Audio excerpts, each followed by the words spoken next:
Here we are.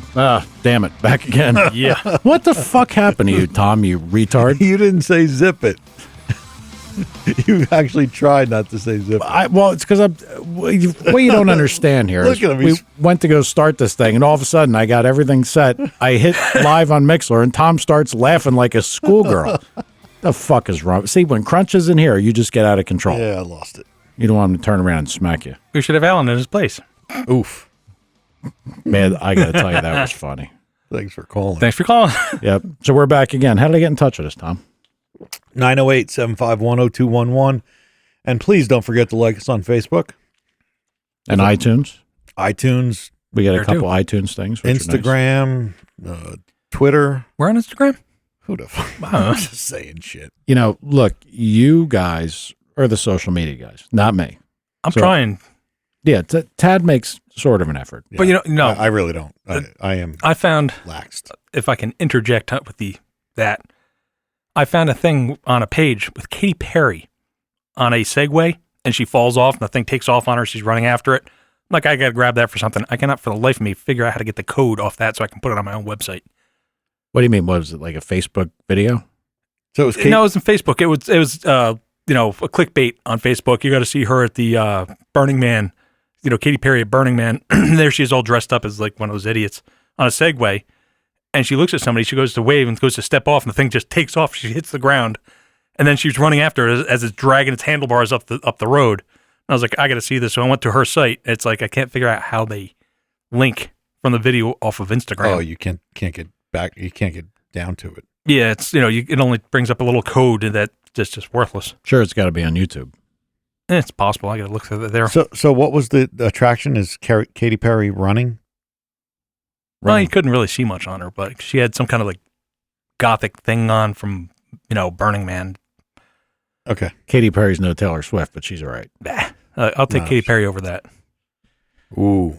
Oh, That's sacrilege right there. Taylor Swift don't do score from He's that. going to shut your mic off. Start you on fire. All right. Yeah. Well, who's got actual car stuff? Because I know Tad went to Somerville.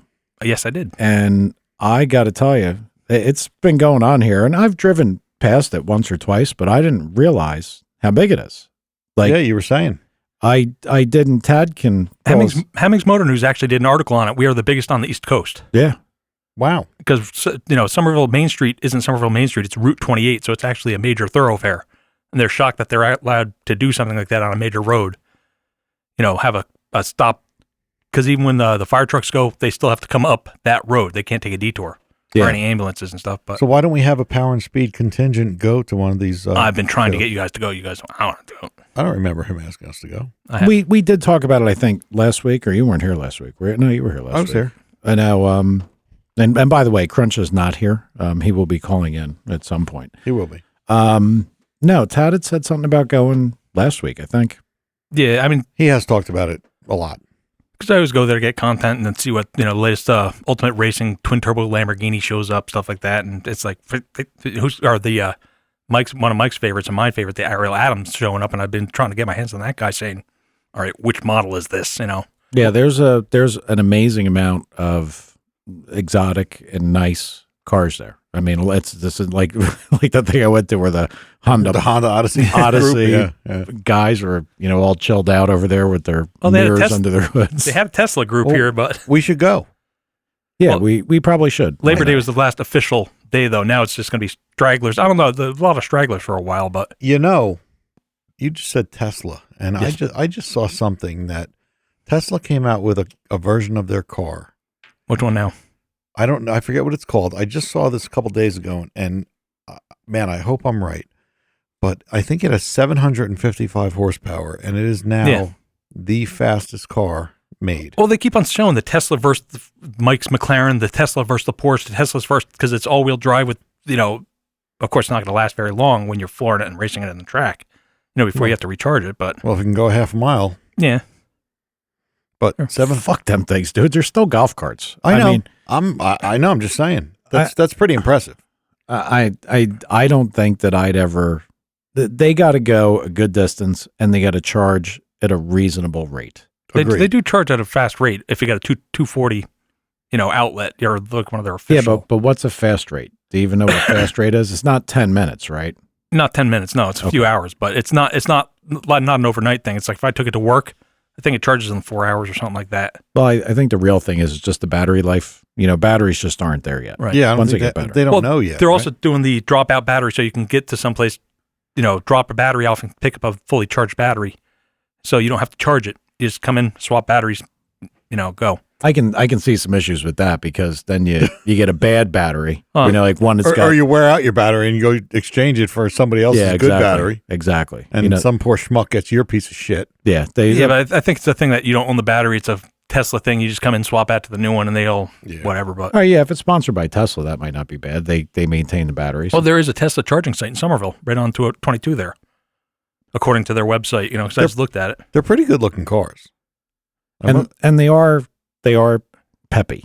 We'll use that term. I told you that one that wasn't even a good one was in front of me the one night, and I'm sitting there at the traffic light, like half not paying attention, and all of a sudden things like gone, and I'm like, what the fuck? It's like Back to the Future. Yeah, like it got you.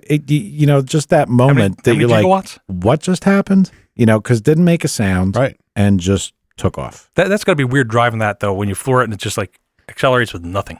Well, it's like a golf cart. I mean, golf carts are always kind of weird to drive. Yeah, but they don't go that fast, Well, I get it. We had the one golf cart here we fucked with some batteries and stuff, and that thing, it wouldn't go fast. It would go like maybe 25, but it would get there. Getting there was good on the bottom. Well, you could also we used to bring zip tie when we played golf a lot. We used to bring zip ties with us, and if you zip tied the governor, the caddy.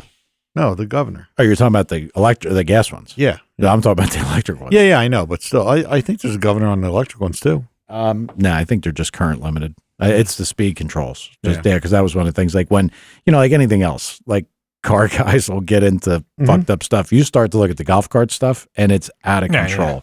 Like $1,500 speed controllers, and it gets crazy. Or the guys that lift them so they can be the blah blah blah. Or like the guys that put 750 Yamaha engines in them. Well, that's the right way, I think. But anyway.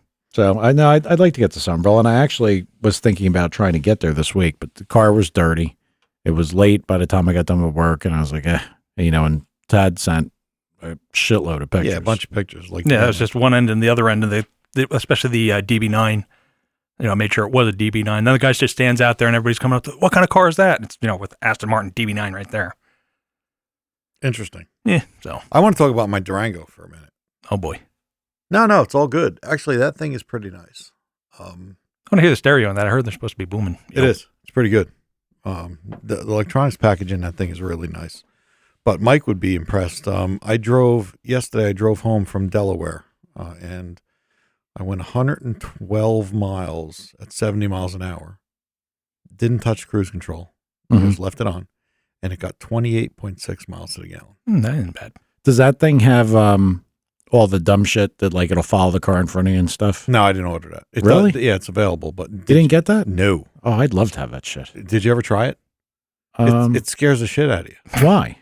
Because you'll be driving and talking and driving, all of a sudden it's on, like somebody cuts in front of you, and like you've been driving so long, you know that it's okay, but the car doesn't know. And it's on the brakes. I mean, on the brakes, like emergency shit. Really? My wife can't, like the minivan has it. And minivan?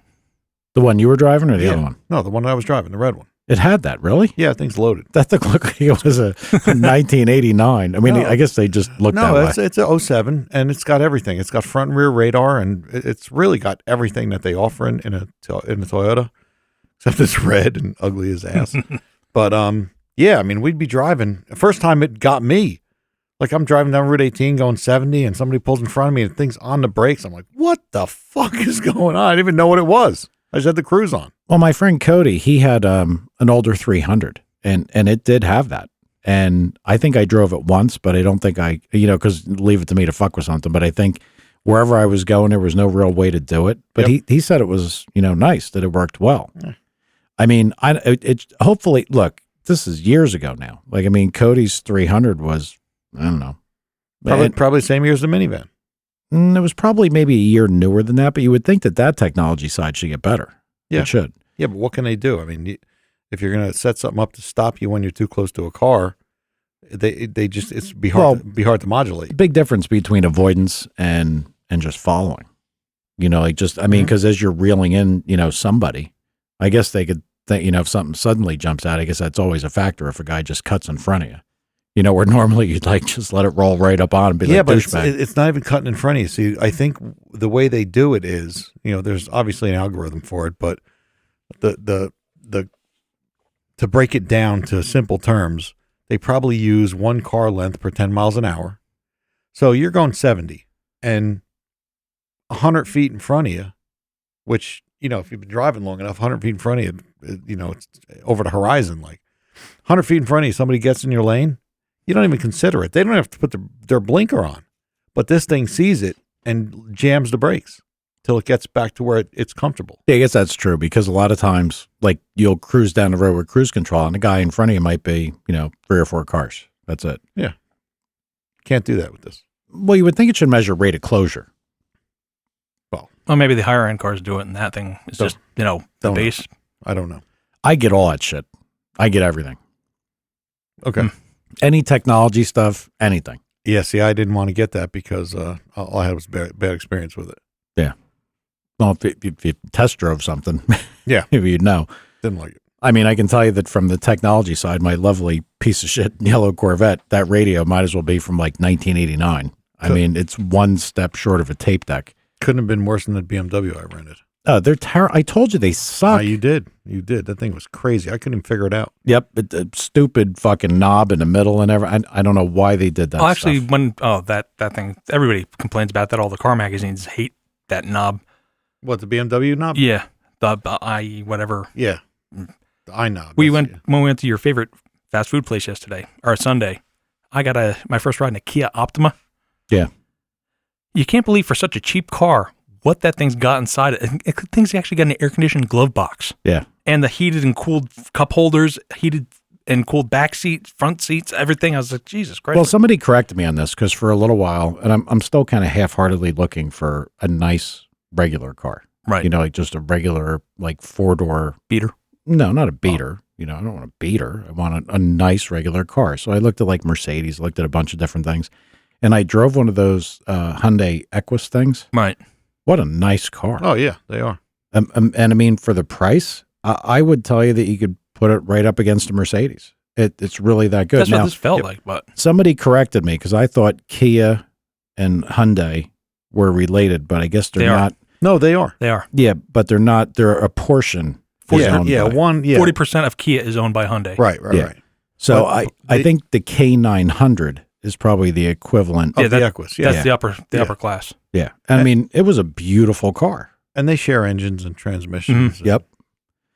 And they had like an R spec one, but I mean, the price, and not that it's cheap, but I mean, Jesus, you go price a new diesel pickup and it's stupid, but you look at it's 60,000 or so. Yeah. And there were only like 1 or 2 little options you get. So I think on the high side, you got to like maybe 65 or 66. That's the Genesis on the Hyundai level. No. Equus. Genesis. Equus is the high end. Yeah. The Genesis is. No, the incorrect. Clitoris. The Equus isn't the coupe. The coupe and the big one, the 4-door, share the same name, but not the same platform. Right. It's not Genesis. Right. It is Genesis. But Equus is one above it. Yeah. It's a different platform. I know you want to be right. I know. I work for Hyundai. I know. How long ago? Sad. Too long. Sad. He's on his new Air. I'm on my iPad Air looking it up. You looked it up. Look please. wherever you want, buddy. So one video we have to post. The Minions? The Minions I posted. You do it. Sorry, import guys, but that was kind of funny. Tad had sent a video because it tied into our fuel injection discussion with Alan, the great equalizer who wants the little guy to be able to use any injectors he could. Yeah. And I don't know if Tad was researching because of that particular conversation or it was just you were perusing F1 videos. I don't know where it came from that you ran across that. But it's a really interesting video showing, like in the airbox of what goes on, like in an F1 car injector. And it's absolutely amazing. I mean, like to be able to see what's actually happening at those RPM levels. I mean, it's not slowed down. I mean, but you can see the intake wave. You can see everything. It's amazing. It's really amazing. The Renault thing. Yeah. Yeah, I posted that, not Ted. Oh, you posted that? Yeah. Well, I was saying that posted. I saw that a long time ago. I showed it to you. Yeah, it's been available. Yeah. I watch it every 3-4 months just because I think it's cool. Really? Yeah. I didn't know. But so, again, thanks for the attempted contribution, Tad. Nothing again.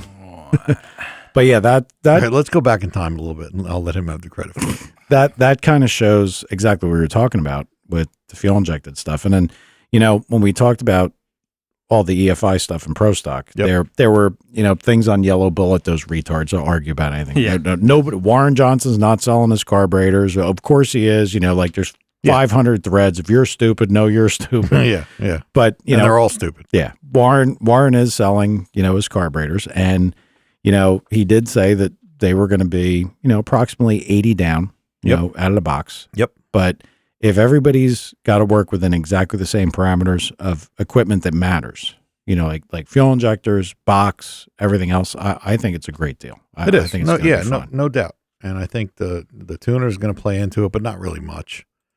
I mean, people talk about how good the tuners have to be, but to do what they do, I mean, to mat it and, tune the bottom row, there's really not a whole lot they could do. They could take chances at how lean they want to run the stuff.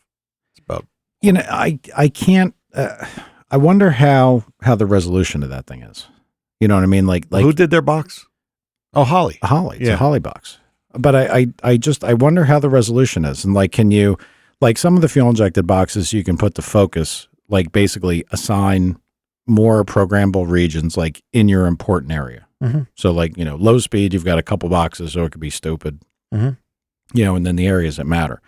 Because I mean, to me, the resolution, this is going to be fucked up. And this gets into what Tom and I were talking about earlier.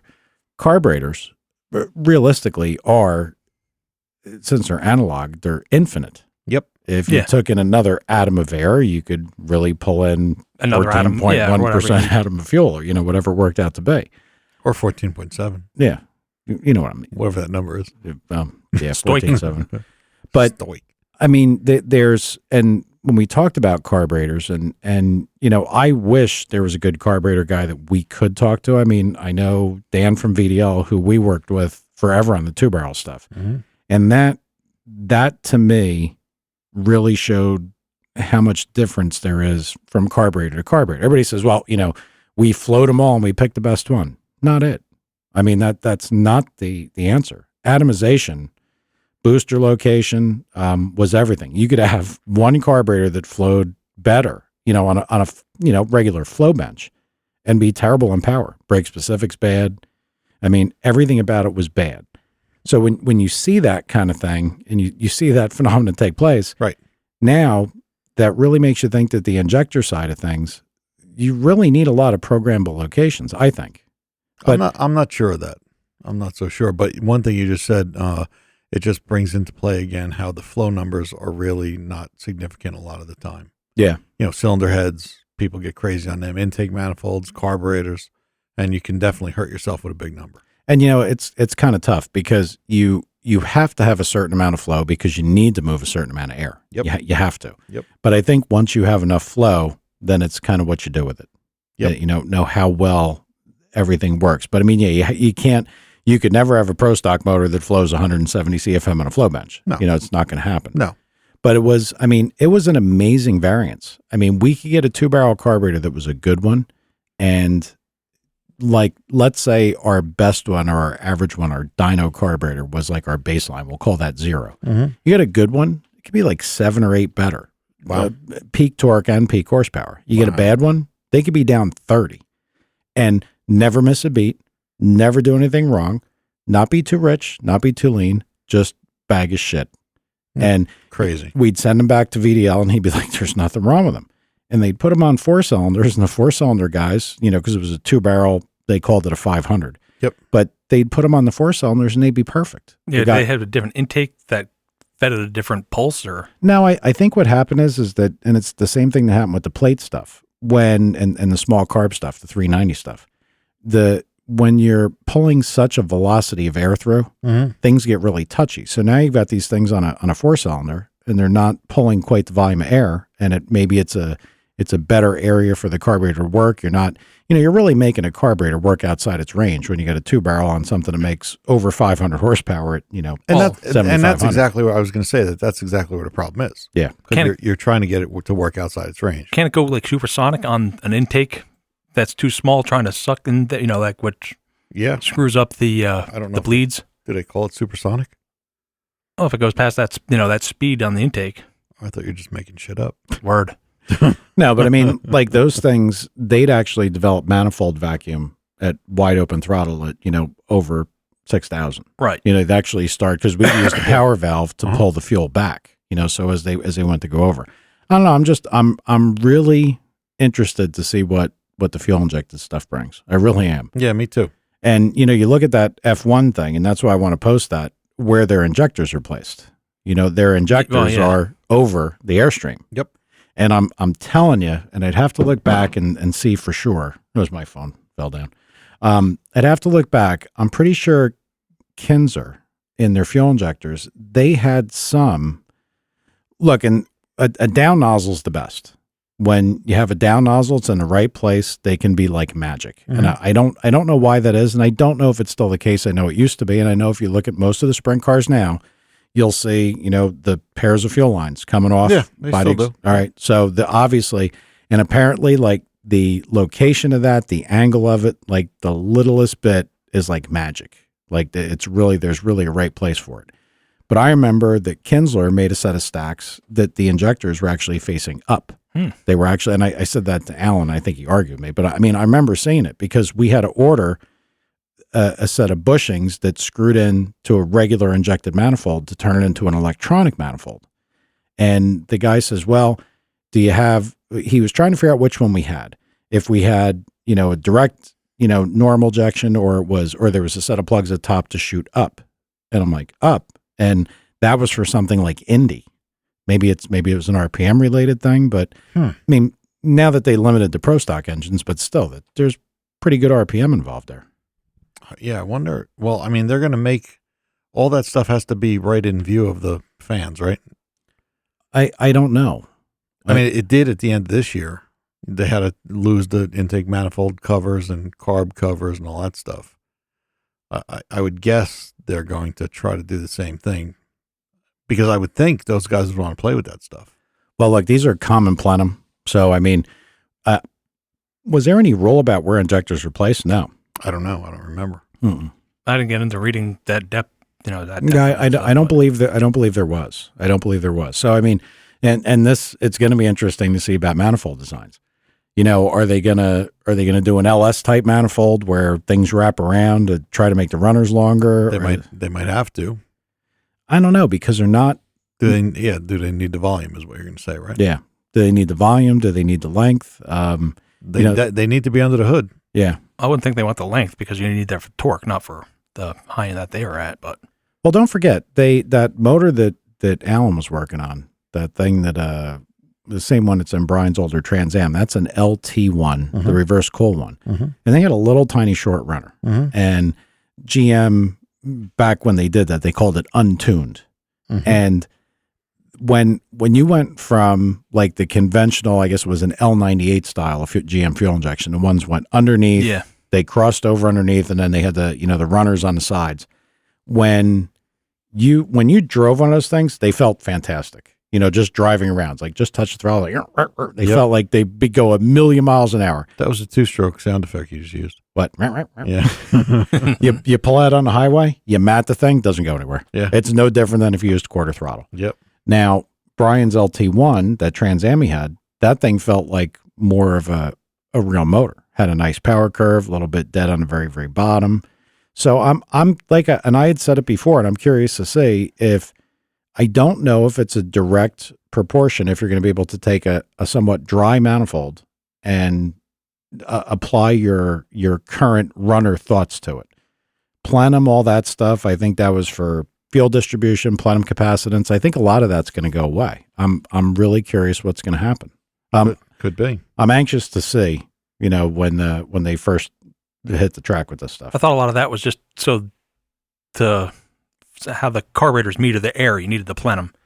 Well, Because remember, you tested on your thing the one time, individual runner Weber carbs on some engine or whatever, and then you put a plenum on there, and you said the plenum blew the individual runners away. well, it's individual runners. IR stuff generally works at they work better than anything in a very Short range. kind of like a Zoomy. Yeah. Same sort of deal.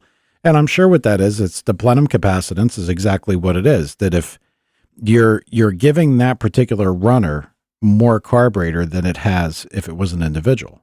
So there's the chance that it will scavenge from what's available in the plenum at any given time. Same thing with the header. It's the same deal. Yeah, it's more of a balance thing, I think, because you want to keep signal up at all times, and it uses different cylinders to keep the balance in the plenum. Right? Yeah, and and that's why, and if you looked at like any of the Pro Stock manifolds, you see they always have, different amounts of spacers in the top side. And sheet metal manifolds, they're tough because when you have hood clearance issues, like I got to tell the story. There was forever in the super stock stuff and the big block, rectangular port stuff. We were using, they say we, it was really my father. It was a Holly strip dominator that Rear Morrison redid. And that was the manifold. That manifold was magic. You had to have it. My father talked to Dick Maskins and he says, you need to copy this manifold and you need to make exactly what we got here. They sent him the manifold. It came back. It was nothing like the Rear Morrison one. Wasn't right. I mean, nothing about it was good. And I remember Tommy and my father were like, what the fuck? It's not even close. And the thing was fantastic. I guess, and it was sizing and everything else. So I remember, I'm not going to say the guy's name, but a very good sheet metal guy, very well-known sheet metal manifold guy, said to one of our Superstock customers, I will build you a sheet metal manifold and it's going to be worth 20. And, if you could pick up 20 in Superstock, it's like picking up, probably 50 in Pro Stock. Or maybe, it's huge. Yeah, it's a lot. So we're like, fuck, what are you going to do? And the guy says, well, I'm going to have him build it with a money back guarantee that if it doesn't work, we're going to get our money back. It was 20, all right, the wrong way. Yep. That was round one. Round two, we were down to 15 the wrong way. Round three, might have got to 10. Round four went back to 15. I mean, that manifold, I hate it. It has more miles on it than it would have had in a car if it was in there for 5 years in drag passes, back and forth to the guy's place. And at best, it was 10 worse. Couldn't get it, couldn't make it any good. Yeah. Tried and tried and tried. And I, again, that was a very, very top of the line sheet metal manifold guy. So the manifold side of things. Was it Wilson? No. Hogan? No. Why you make me throw the guy under the bus? I don't know. It's a tough thing to do. And it's like single 4-barrel, like comp stuff was tough to do. Does it matter anymore? No, not really. I don't give a shit. Well, who is it? It was Hogan. Yeah. It was Hogan. But in fairness, the guy worked his ass off. He did refund the customer when he couldn't make it as good. They make good stuff. They can't hit everything. Of course they do. They don't hit a home run every time. But it's just when you're dealing with space requirements like we now have in Pro Stock. Yep. I'm really curious how this is going to be. And I don't think I saw anything in the rules that the manifold had to be metal. I don't think I saw that. I didn't see that either, no. No, I don't think. I mean, I'm sure that these, as we get closer here. So you think there's going to be some plastic stuff? Well, everything's composite anyway now, Well. Or composite. That's same thing. Let me tell you. Hyundai. We had 2 fires in the diner room. 2. Only 2. One Joe, one Matt? No. One of those fires was when Tommy and Tommy were testing Pro Stock motors, and they just throttled back a Pro Stock motor, cut the fuel off, cut the ignition off, and the thing's just coming down, just shut the switch off for no reason at all. Just hear a backfire. We're up front, and I hear Tommy, Tommy Martino. He's like, "Holy fuck!" Everybody's carrying on, walking the back. Whole back of shop's fucking orange. Wow. And what happened is they had a composite top and it kicked back. It broke the top and the throttle linkage, had like Enderley throttle linkage or whose ever brand it was. Yep. Mounted to the sides of the manifold. Yep. When the top blew off, it just flipped the carburetors over 90 degrees. Right on the headers. Right on the headers. Beautiful.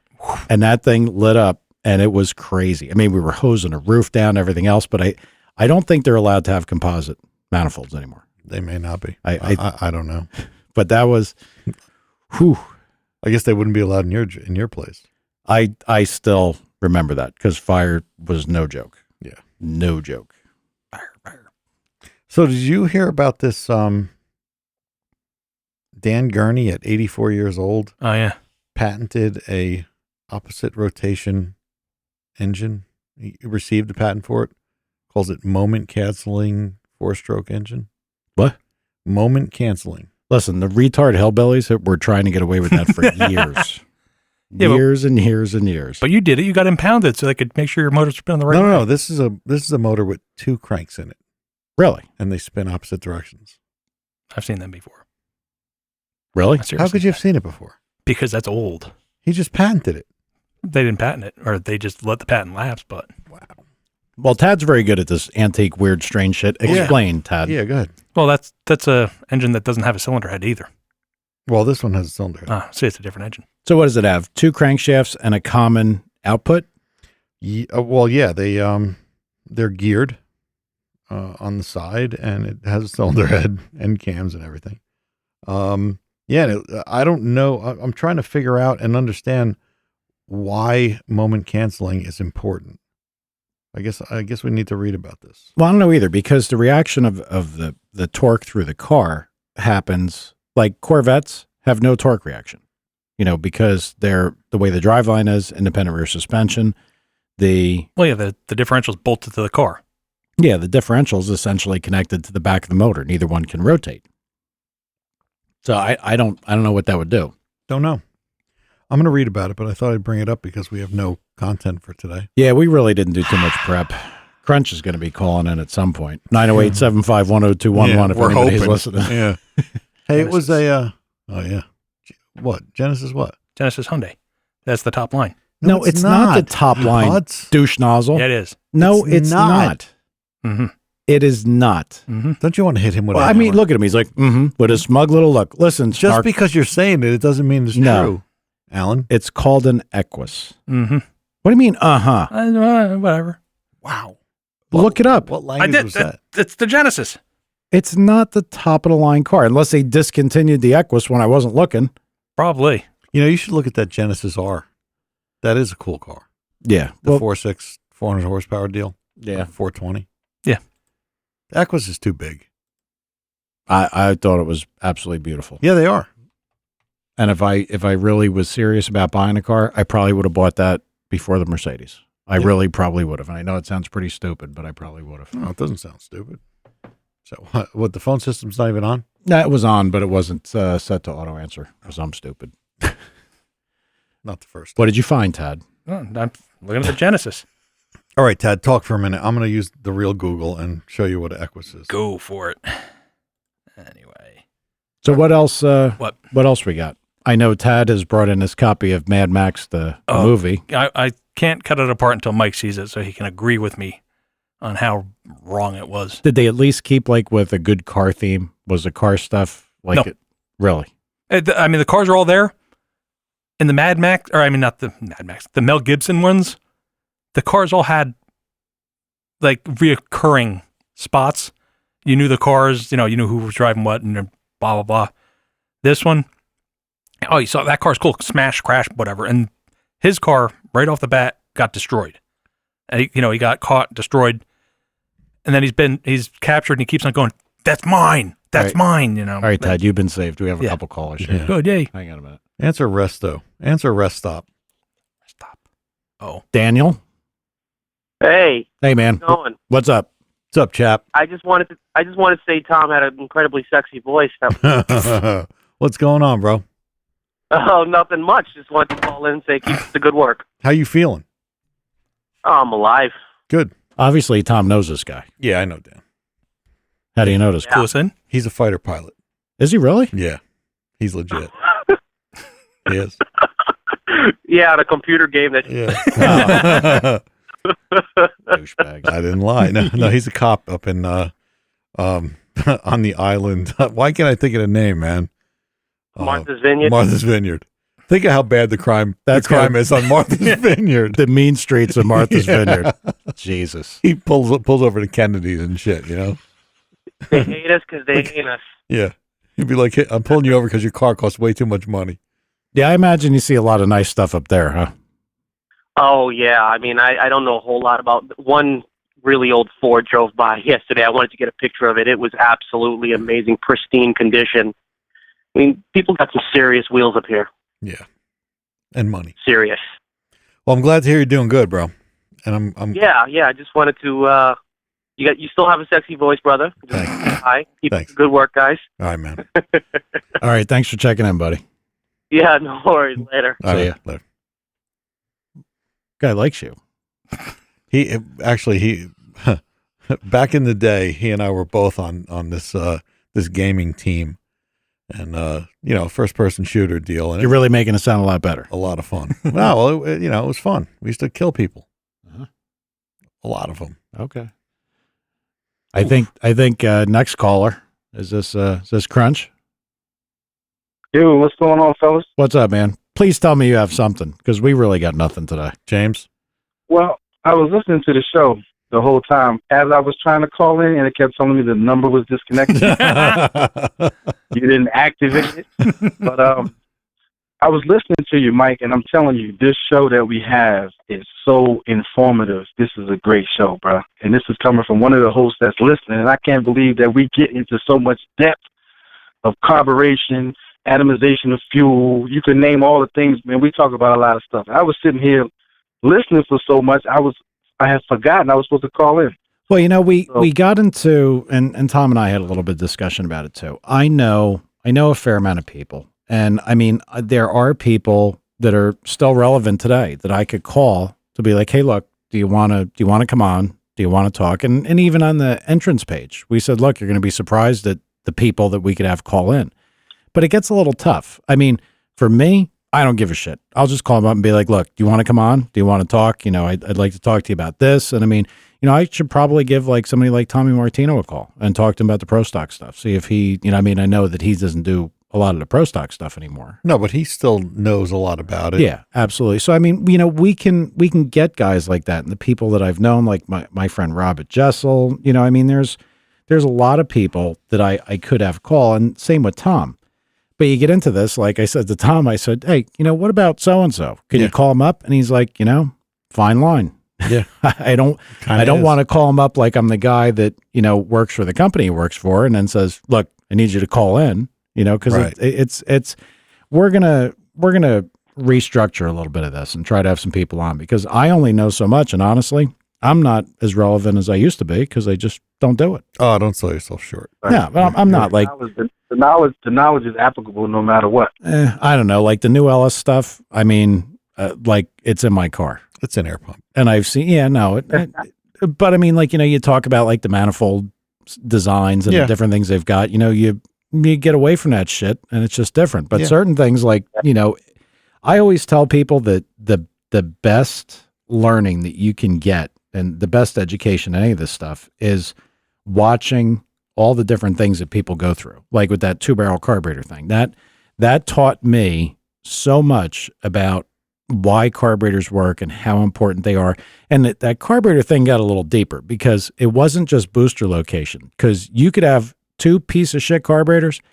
They're both bad. Okay. They're both bad. Like they're both down like 10. I know what you're going to say because you told me this. Switch the metering blocks from one bad one to another bad one. And now you might have one good one and one acceptable one. Yeah. Sometimes you have 2 that turn into both complete bags of shit, but and so it tells you about what the emulsion tubes really do, and this is what the new car guys don't know about. They don't know what made a motor work to begin with. Like vacuum advance, no idea. No idea. No clue. Right. Well, you asked me what did I have for tonight. I took my trip Friday night after work to Greensboro, North Carolina, and I went to Charlotte to visit my sister. But I came up with, as I was driving in the daytime where I could see, I was looking in backyards and different places. There are a lot of cars sitting and asking to be refurbished, redone, rebuilt, painted, new motors. There's a lot of stuff up and down that highway. It's funny you 85. you bring this up. I chased a guy the other day in a late 70s Malibu. An old guy, like exactly like what I'm looking for, like the grandma or grandpa's car. Yep. Guy goes driving by. I said, two-door? It's a two-door. Oh, and I banged a Yui. I was in the Corvette. I turned right around on Route 28, jumped on it to get up to him, and the old guy blew a red light, and I'm like, motherfucker. He actually went through a red light. Like, I mean, he's probably that old. Yeah. You know what I mean? Didn't care. No, just, light. And it was a good red. It was a dark red. The guy rolls right through it. I'm like, son of a bitch. I know the direction he went, but I saw that. I mean, you got to wonder, like, people like that. I know that for the longest time, by my mom's house, there was a little garage that sat right close to the road, and there was like a 66 or 60, maybe 5 Nova sitting in the garage. Looked perfect. Mm. You go by the door, be up, and it sat there forever. And I remember people stopping, to see if she'd sell it. And she's like, no, I don't want to sell it. Mm-hmm. People even offered to buy her like a new car. No, I don't want to sell it. I like it. So there's got to be a lot of shit like that. There is. That's your deal, Tad, your Barn Find Nation thing. Well, that's the dealership that I deal with. Find stuff. They just found 2 Cudas, a 70 and a 71, that have been sitting in a backyard for, God, I can't tell you how many years. Where? They won't tell me. I mean, that's a big find. Very big. And the one is it's a bench seat column shift and a Cuda, which it's got to be a rare option. I mean, sure. It's probably a slant 6 option, but regardless, doesn't matter. Mopar guys are wingnuts. So there you go. That's a good way to endear yourself with the listeners. I was a Mopar guy, so it don't matter. Cars. I saw a bunch of good cars this weekend, man. I'm telling you, there's a lot of cars out there that just all they need to be is taken and some love put on them, and they'll be beautiful, beautiful hot rods. A lot of them out there. Well, even in Somerville, what you should have been there. This guy had a 78 Nova, pops the hood. He's got the straight 6 with 3 2-barrels on it. And then you got to sit there and think, because I had one of them way back in 70. I had a 78. The intake manifold is a cast iron integral exhaust and intake. Mm-hmm. So he actually had to swap to an older straight 6 to do that. And I was like, wow. How well, you had that guy that came with the Chevelle with the straight 6 and had your father rebuild that. Oh, that weirdo. Yeah, so you got people that are hardcore straight 6 guys. Yeah, that's a different group. Yeah. They surpass the Buick and Olds Pontiac guys. The straight 6ers. Yeah. Well, the straight 6 motors piss me off, to be honest. When I see that just pisses me off. So, agreed. There you go. You'd be better off joining the Honda Odyssey group. Well, fellas, I couldn't make it there tonight, but it sounds like everything is a go and beautiful. Tom, how are you? I'm good, man. I was just thinking, it would be funny if we would have got Alan here, and right about this time, Alan was saying, well, thanks for calling. Oh, that would have been good. No, it wouldn't have been as good as you last week, Crunch, but oh man, it would have been funny. That was just so funny because he's talking and he'd be quiet and you'd say thanks for calling and you just start laughing. I don't know if enough people really found that as funny as I did, but I sure did. No, I did too. We did. Well, it's an inner circle thing. So kind of. Alan is my friend. I like Alan, and he took it well. We texted each other and everything was good. Just all in fun, and power and speed. We're going to the next level with the download and the T-shirts and the giveaway. Mike, you have to talk about the giveaway for the end of the year. Yeah, we gotta do something with that. We gotta figure out because I mean it'll actually be pretty substantial. I mean we'll come up with it. It'll be pretty good. And we're trying to decide if it's going to be like one person wins something or it's 3 people. 3 people. We'll figure something out. Yeah. Yep. I mean, listen, don't get your hopes up, guys. Nobody's going to Hawaii or nothing. No, but I mean, no. it'll might go to Hackensack. Yeah, it'll be good for. They're going to Island. All right, I'm gonna get off the phone, Mike, and I'm gonna go back to Mixler because I like that. I'm trying to get better with that. That Mixler was pretty clear. I like that. All right, so it sounds okay. Yeah, because we never get to listen to it as it goes out live. We don't know. It could sound like a bag of shit for all I know. Well, I did when I was doing. Tell me, thanks for calling. Thanks for calling, Crunch. Have a nice evening, buddy. Later, bud. All right, fellas. Later. Bye bye. Oh, and I got to tell you, Mike, you'll love this. Yes, the Equus is a higher end car. We knew that. We knew that. I mean, I worked there, and all they kept on going is the Genesis is going to take over Genesis. So we never had an Equus there the entire time I was there. And so just again, you've confirmed that I'm right again. Tom has learned this lesson several times over. Now Yeah, you know have what? to learn this. I shall bow to you for Hyundais. No problem. Yeah, they are a badass car. They really are a nice car, and you don't see a lot of them. You really No, don't. for good reason. The things weigh almost 5,000 pounds. I mean, they're I don't tanks. think that's a good reason because Yeah, I bet at if you all. go look at a Mercedes, they're probably right there. Well, it depends on which one you're looking at. I don't think anybody knows how much cars weigh in the real world. No, nobody No. cares. It seems like that they just don't care. But Funny thing, I don't even know what my Durango weighs. a lot. I looked. Sure Don't you it remember? does. I looked and Yeah. I looked and it wasn't. I thought Wasn't that bad? Or it's No. crazy? I thought it was. I thought somebody said it was similar to the Hellcat. Yeah, that could be. I mean, seriously. yeah, yeah, It's yeah. You got the 700 horsepower too? No. Yeah, it was something similar to that. But yeah, people don't care about that anymore. I mean, the only reason I pay attention to it is, I mean, for me, it automatically tells you if you know what it makes for power and you know what it weighs, you know how it should feel. Right. I mean, I don't need to drive it. I just need to know those two things, and it should give you a good clue. The thing is not bad. It makes 300. The paddle shifter really works well. Yeah. I mean, it shifts on demand for real. And I like it. And did I tell you? I did tell you. I didn't tell the audience. So I talked to my buddy at 4,800 pounds. that's not terrible for a No, big not boat for truck. that. Yeah, I was thinking it's going to be a 5 or So I talked to one of my buddies who is in calibration at Chrysler, and he confirmed that we could put a fairly decent turbo on that thing and not do anything but tune it. They should be able to. Now, is that a direct injection motor? Yeah. So they are. I want to know how you start getting more fuel. Is it just going to be with, Because there's headroom. There's enough. Is there? Yeah, there's enough room in the system that you can turn it up. Hmm. I told him I want to. I was talking about needs 100, so I told him I wanted 150, and that would be. But in fairness, it probably needs more than 100. It probably really needs like 200. Well, I mean, to be a rocket ship or somewhat of a rocket ship. well, you got a Subaru for that.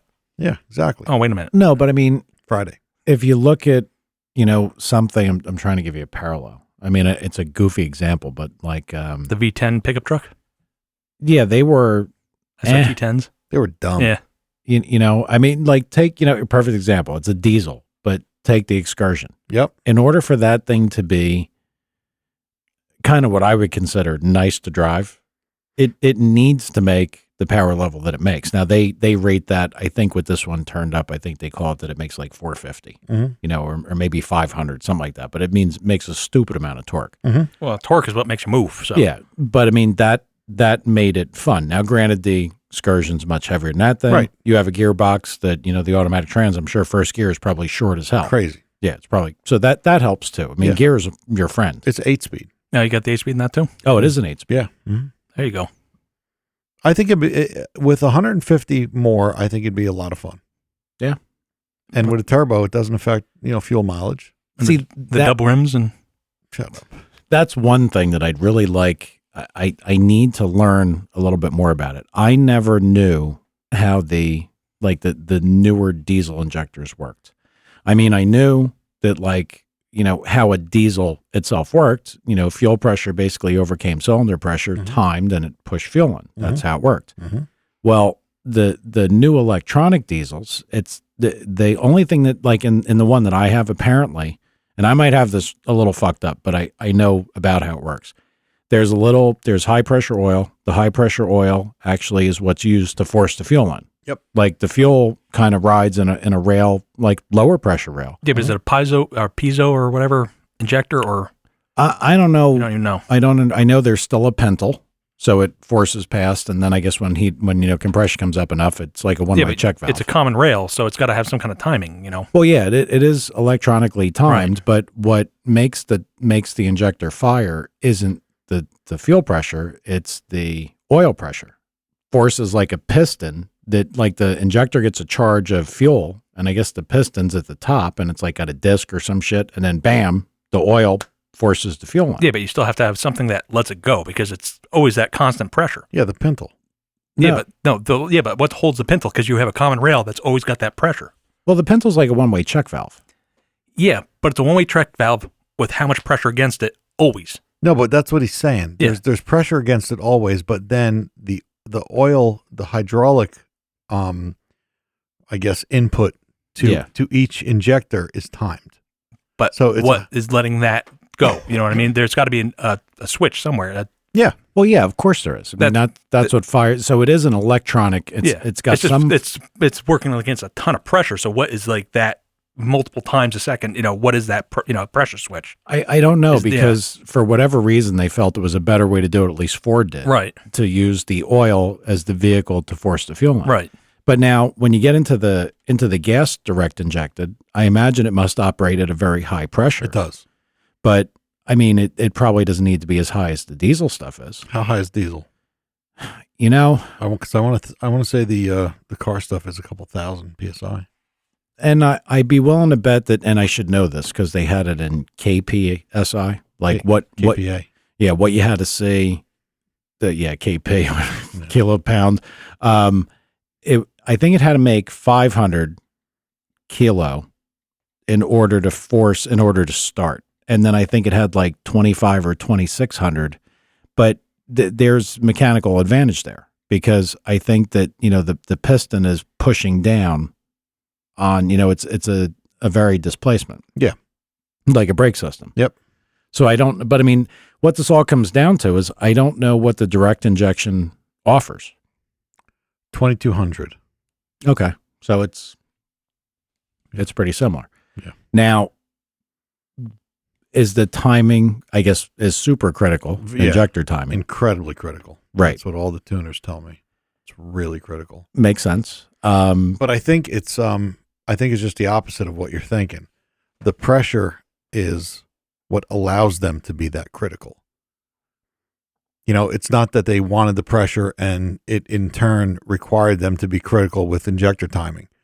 The pressure allows them to be injector timing critical so they can fire the fuel at precisely the time of the event that they need it to maximize burn and minimize hydrocarbon release. Right, but I mean, when you're dealing with an intake injected, pulse width, I think you have more time. Yeah.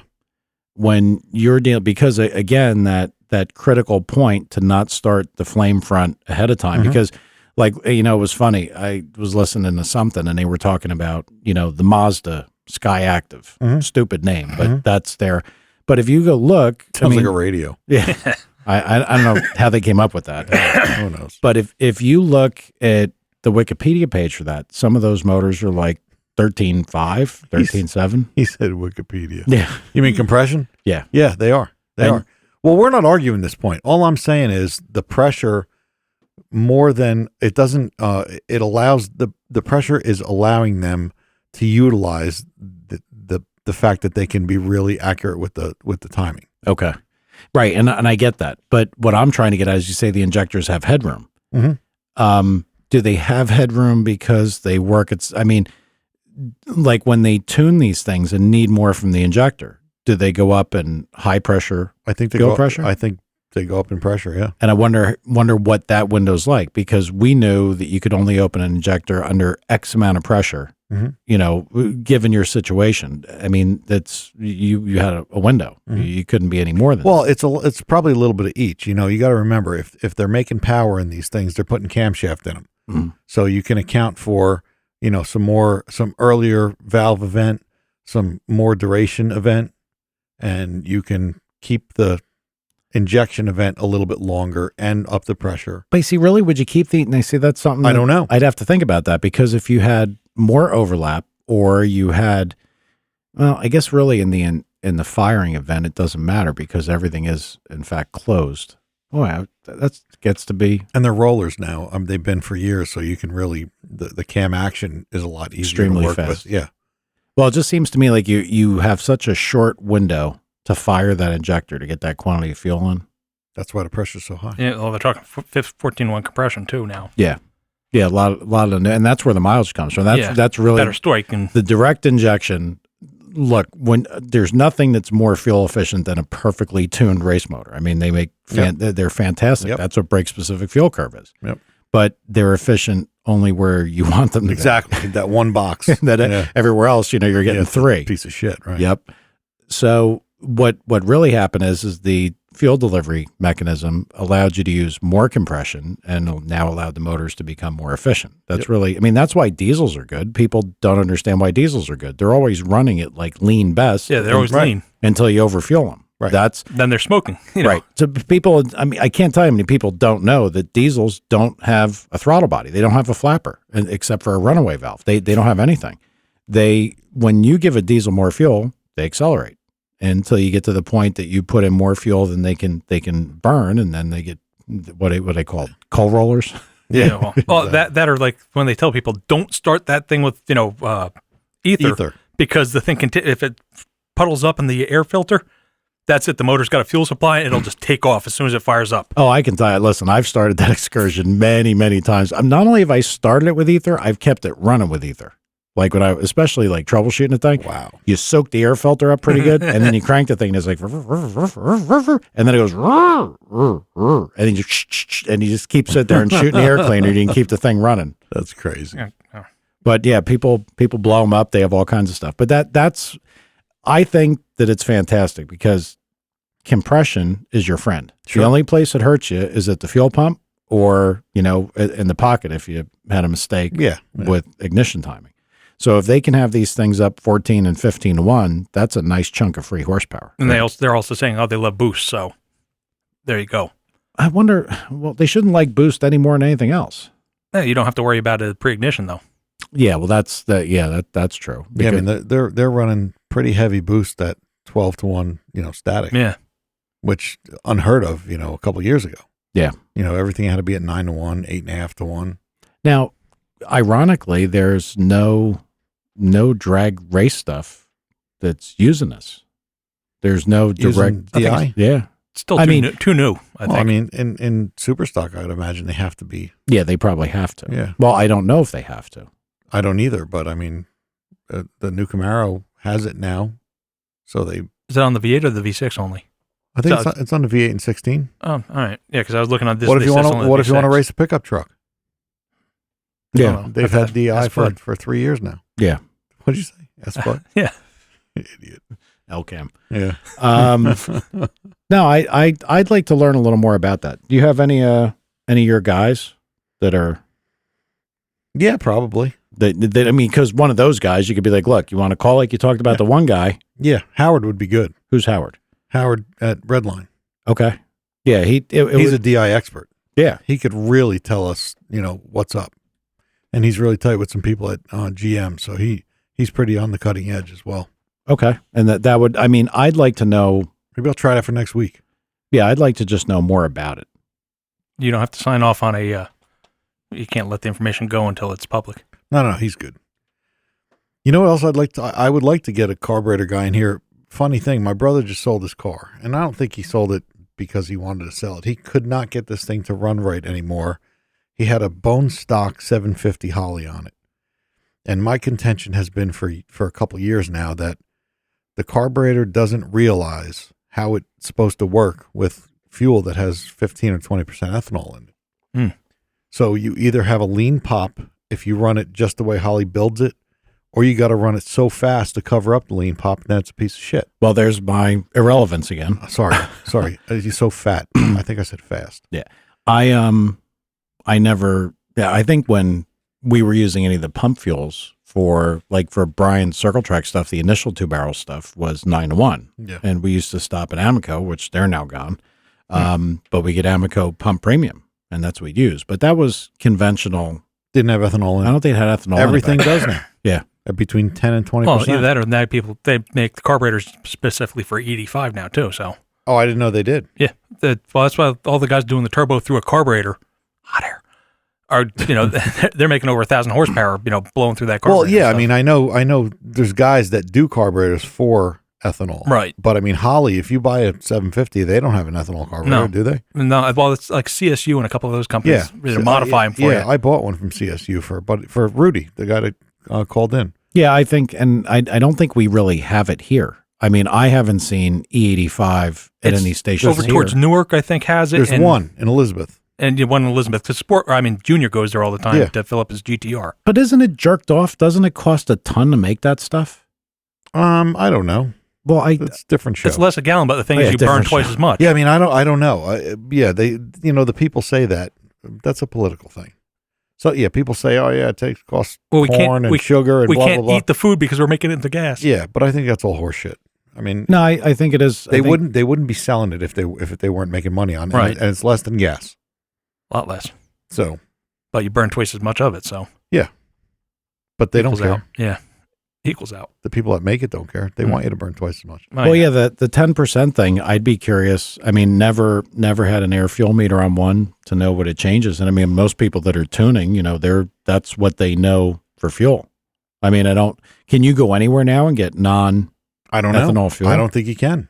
Not here. That's why, an injected car, of today, like the multi-fuel and all that crap. Everything we have can adjust to it a little bit, but a carburetor can't. Carburetor has no idea. And my brother had guys working on this thing, racers, people that know carburetors, and they're like, oh yeah, we got to put a different cam in the injector. I mean, in the accelerator pumps. And I'm like, really, I don't think there's anything you can do. Well, you got to keep in mind, it's not a 10% change. It's a 10% addition of something. So it's not like you took 10% and subtracted it from how it would perform. You've put 10% of this substance in. Well, so it's actually 15% here most of the time. Is it? In Jersey, yeah. I think. Somebody call and tell me I'm wrong. I think it's 15%.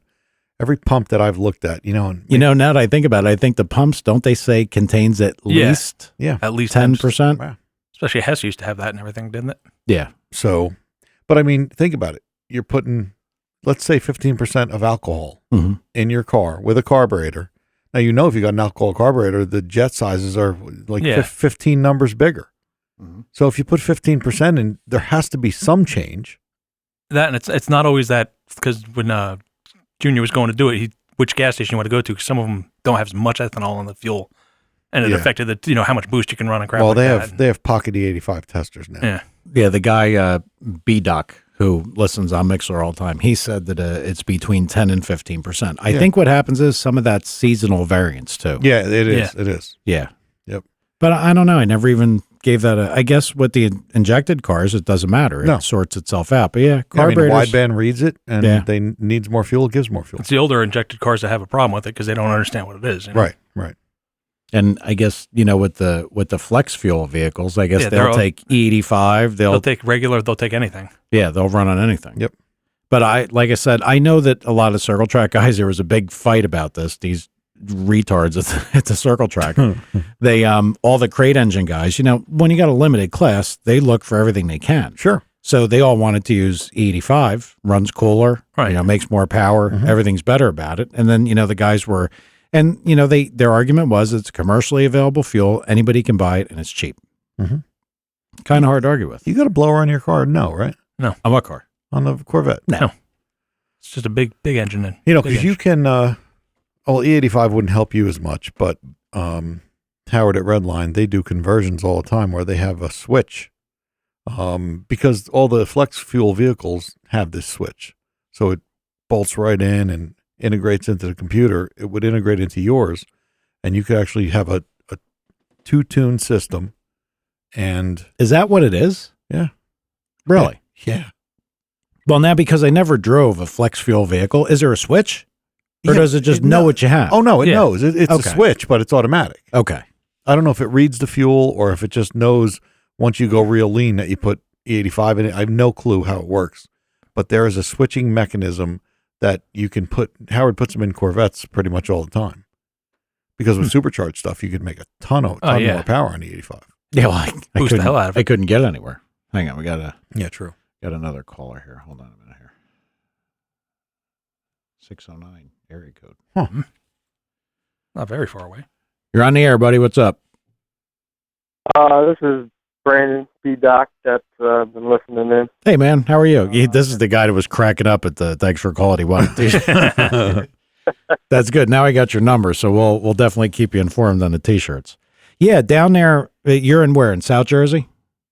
Yes. Yeah. So there are stations down there with the 85, right?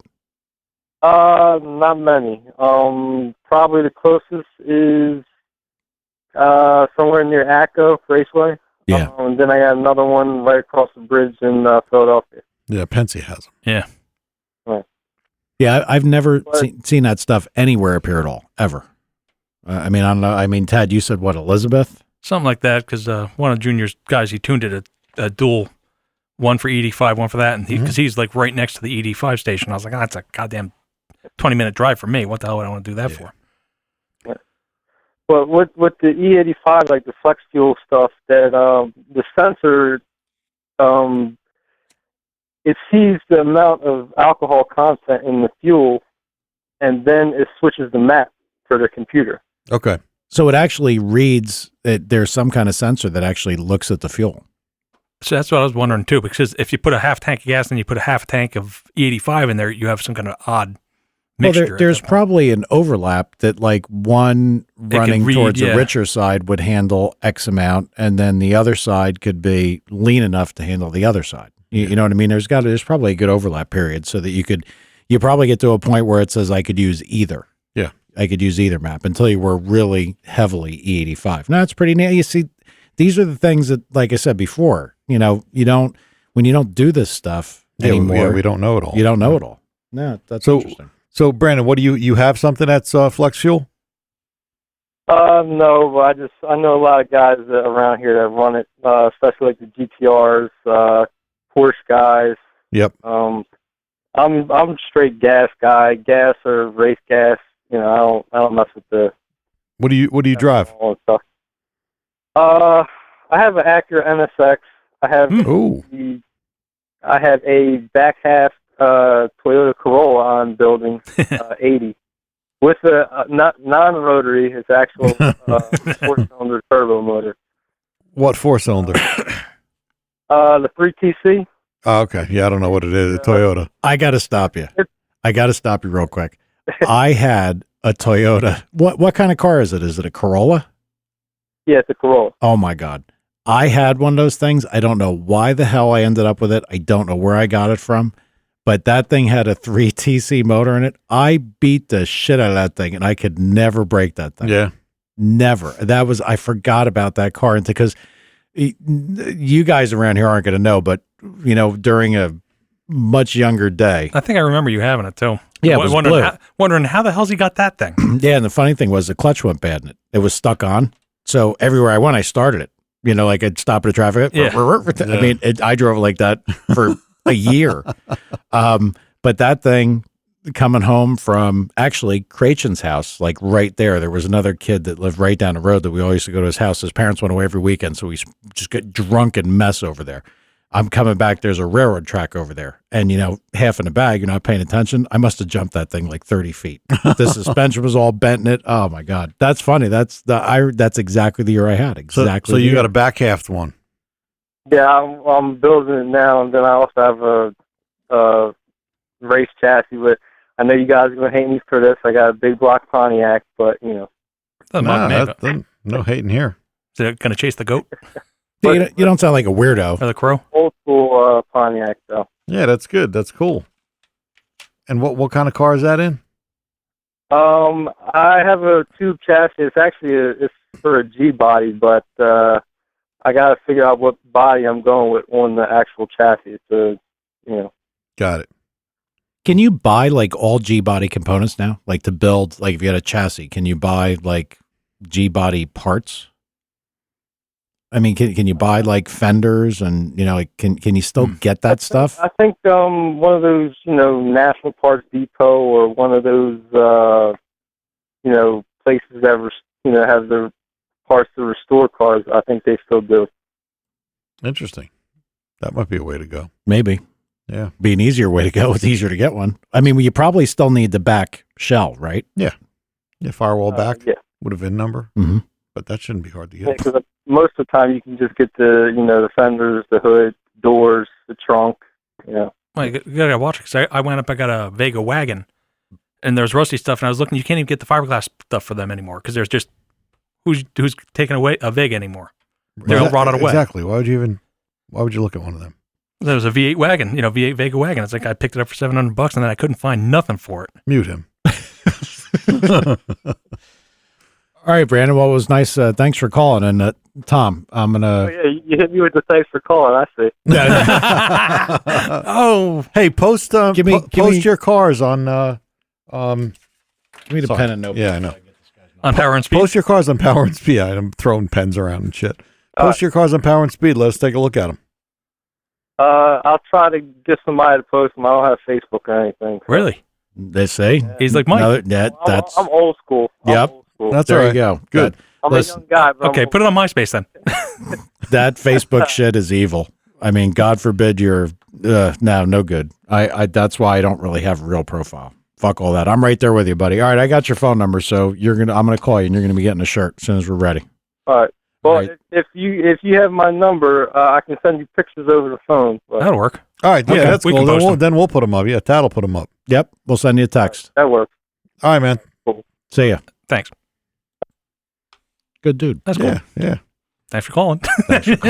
Those, yeah, he's funny. That was good. I like that. He, those Corollas, man, they are so short. Oh You yeah. put any power in them. Those guys Sit on the back end. they're crazy. I don't know where the fuck I got that car from. That like people always ask like what cars you, and that one always just like I forget it. Well, it sticks in my mind. I didn't like imports back then. I was like, why the hell's Mike driving something like that? You know. Well, because it was a rear wheel drive. Well, that makes it all the difference in the world. Probably free. Well, yeah. I remember my scumbag friends. We used to hang out in the parking lot, and it's a PC Richards, but it used to be the cinema. Yeah. There's a Burger King there and everything. And Lenny and Sean, these two douchebags, they picked it up and carried it over to one of those light poles. So you got the big concrete bottom. They took the back tires off, put the tires on the hood, and lined up all the lug nuts. Fucking dude. The cops come and go to throw us out. I was somewhere. I came back and the cop's sitting there next to my car. There's my car up on the light pole. And he's like, looks like you've been vandalized. I was like, yeah. Yeah. Thanks These for reminding pesky me. kids. Jeez. Oh, you know that. Like when we come back to Somerville, somebody would leave their car there, go with somebody else. You come back and there's Mean Streak. If anybody knows that, when you're in a junkyard, they got those pens that they rate all the parts. Yep. Another guy just wrote in chat, John, Honest Charlie, A&G Body Parts. Oh, okay. Really? So, yeah, that's it might be an option because I bet you could probably make something a lot cooler, like starting from. I mean, I would love to have a tube chassis car in the street. It'd probably be cheaper Like the to Pro. buy new parts than get something massaged up and fixed up anyway. Yeah. Yeah. By the time you're done, probably. Yeah. Mike would probably remember because I don't know if we came back, if I was with you and Lucifer, we came back and somebody took the Mean Streak and wrote window netting on all my windows. And the cop's like, what are you doing? I was like, I came back. You think I did this? You know, and they yell at you. Dude, the shoe polish thing, On the shoe polish. Oh, man. that's a whole nother topic. I mean, it was the worst. Shoe polish, silly string. We never hurt anybody. No. You know, I mean, we never did anything really fucked up. But just writing shit like I'm gay across the back of somebody's Yeah. car, Yep. you know, just. And then their mother wakes them up in the morning. Oh, your friends there were here your last friends are night. here again. Oh, yeah. We used to sneak over to Tad's house at night. And you'd see his fucking goofy head looking out the window because he'd hear something. No, Chrissy would call me and tell me they're coming down the street. That's funny. Misspent days of youth. Yeah. You But kidding. they were fun. Yeah, they were fun. We can't do that shit anymore. Glad we survived them. Now, if you're driving down the road and somebody sees you doing something, they call it cops. Yeah. All right. Anything else? No, I guess we're wrapping it up. Yep. We did pretty good for no research, no game plan. You no know, crunch, no FUD. we talk about all the time that we actually have to get a game plan, but we just never seem to do it. We suck. All of a sudden, it's there. I know. But nobody will call in and tell us, so. Well, trust me, we'll get some hatred. Yeah. All right. Well, we'll see all you guys next week. Thanks. Later.